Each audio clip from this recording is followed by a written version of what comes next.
Let's start with our face. So I'll be using this e.l.f. Prep and Hydrate Balm for our primer. This primer really helps my face to stay hydrated. Dahil nga medyo dewy look yung gagawin natin. So I decided to use a hydrating primer. For my foundation, I'll be using this Wet n Wild Photo Focus Foundation in the shade Soft Beige. Medyo light to na sa akin ng konti dahil medyo, as you can see, nagtan ako. Nangitim ako ng bongga dahil summer nga kaya hindi rin ako masyado nag-whitening ngayon.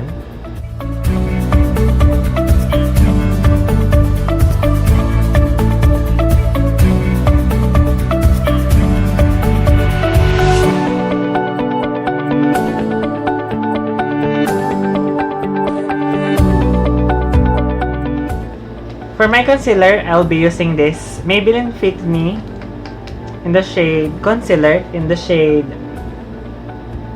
Sand Sable.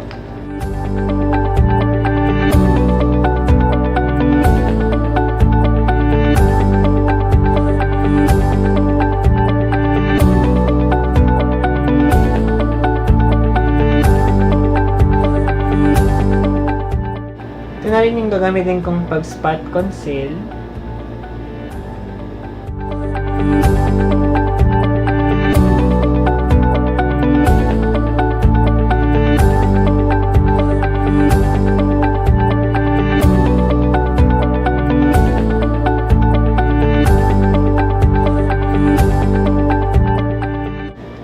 Next, gagamit pa ako ng isang concealer na mas lighter dun sa concealer na ginamit ko kanina. So, I'll be using this Wet n Wild Photo Focus Concealer in the shade Light Ivory.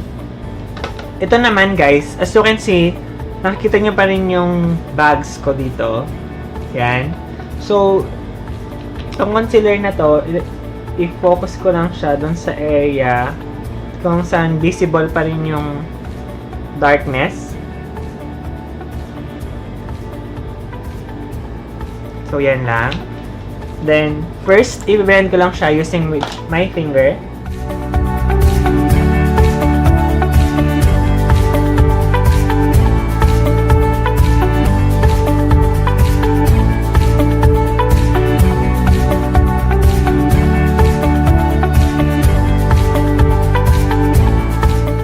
Next, I will be setting the concealer, pero medyo light lang dahil yung gusto nating achieve na look is medyo dewy. So, yung part lang na may concealer yung lalagyan ko.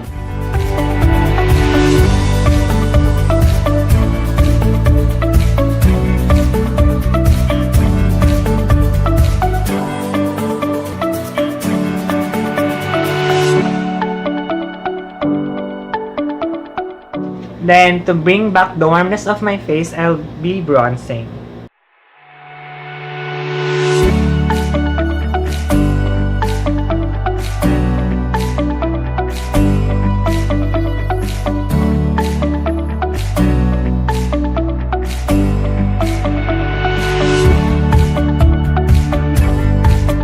Next, I'll be using this Nature Republic Soothing Gel Mist to bring the dewiness back to our face. Yan. Dahil medyo powdery na ulit yung face natin, kailangan ko para mas matunaw yung mga powder na nalagay natin. Yan. Then, gamit tong sponge, idadab ko lang siya on our face. Next, I'll be doing my brows. For my brows, I'll be using this NYX eyebrow gel in the shade, ano shade nito? Black.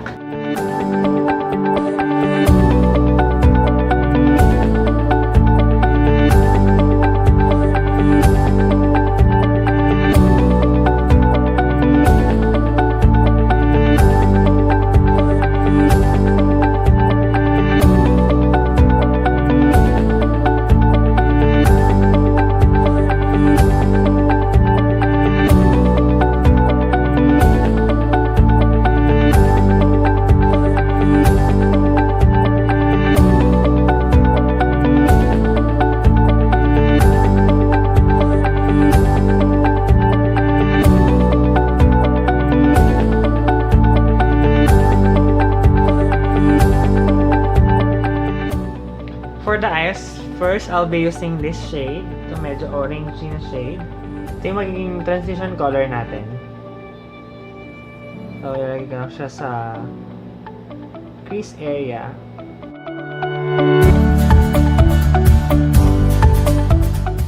Next, I'll be using this shade. Then, ilalagay ko siya doon sa mismong pinaka-crease.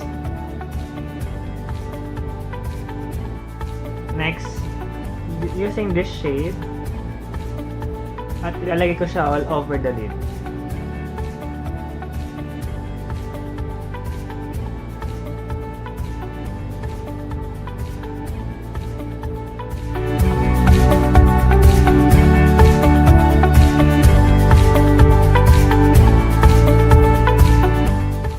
Then, balik lang ako dun sa transition shade natin. Then, i-blend ko lang siya.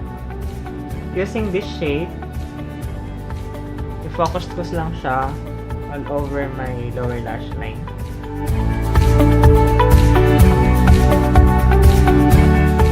I-blend ko lang siya using this color.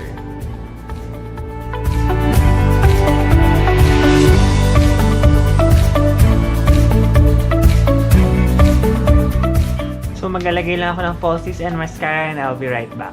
So, for my blush, I'll be using this shade, yung na ginawa natin transition shade kanina dun sa eyes natin.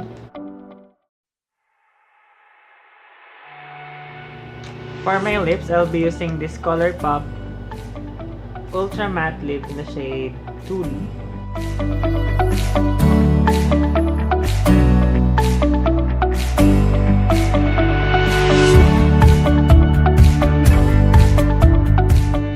Mag-spray lang ulit ako nitong gel mist.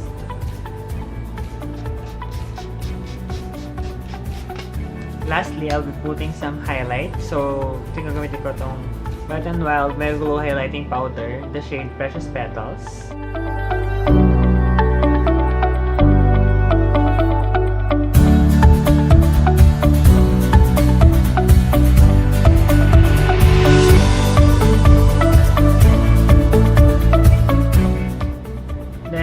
I'll be using this Clinique Pop Lacquer, the shade Cocoa Puff.